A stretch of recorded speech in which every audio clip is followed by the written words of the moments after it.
அடங்காப்பிடாரியான அமலாக்கத்துறையை நீதிமன்றம் தான் கட்டுப்படுத்த வேண்டும் என்று காங்கிரஸ் நாடாளுமன்ற உறுப்பினர் கார்த்தி சிதம்பரம் தெரிவித்துள்ளார்.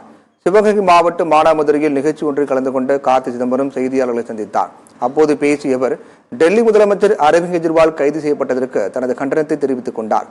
அடங்காப்பிடாரியான அமலாக்கத்துறையை நீதிமன்றம் தான் கண்டிக்க வேண்டும் என்று அவர் தெரிவித்தார். தமிழக ஆளுநர் RN ரவியை குடியரசுத் தலைவர் பதவியில் இருந்து நீக்க வேண்டும் என்று அவர் கேட்டுக்கொண்டார். இதுவரை ஒரு தேர்தலில் கூட வெற்றி பெறாத தமிழிசை சவுந்தரராஜன், அண்ணாமலை ஆகியோர்களுக்கு ஊடகங்கள் பூத கண்ணாடி வைத்து பிரச்சாரம் செய்கின்றன என்றும் கார்த்தி சிதம்பரம் தெரிவித்தார். முன்னாடியே சொல்லியிருக்கேன், அமலாக்கத்துறையில எந்த கேஸ் போட்டாலும் இந்த ரெய்டு அரெஸ்ட் தேவையே கிடையாது. ஏன்னா டாக்குமெண்ட்டை வச்சுதான் அவங்க கேஸ் பணப்பரிமாற்றம்னு அவங்க சொல்றாங்க. அது நடந்ததா இல்லையான்னு நீதிமன்றம் தான் தீர்மானிக்கணும். அதுக்கு டாக்குமெண்ட்ரி எவிடன்ஸ் இருக்கணும். டாக்குமெண்ட்ரி எவிடன்ஸ் இருக்கும்போது அதை வச்சே கேஸ் போடலாம். இன்னைக்கு கூட இங்க தமிழ்நாட்டில் கூட ஒருத்தர் முன்னாள் அமைச்சர் அவரை கைது செய்து இது வரைக்கும் ஜாமீன்ல விடாம இருக்கிறத ஏற்றுக்கொள்ள முடியாது. ஏன்னால் இதுக்கெல்லாம் ஆனால் நீதித்துறை தான் இந்த அடங்காப்பிடாரியான அமலாக்கத்துறையை கட்டுப்படுத்த வேண்டும். அதனால சட்டத்தின் படியில தான்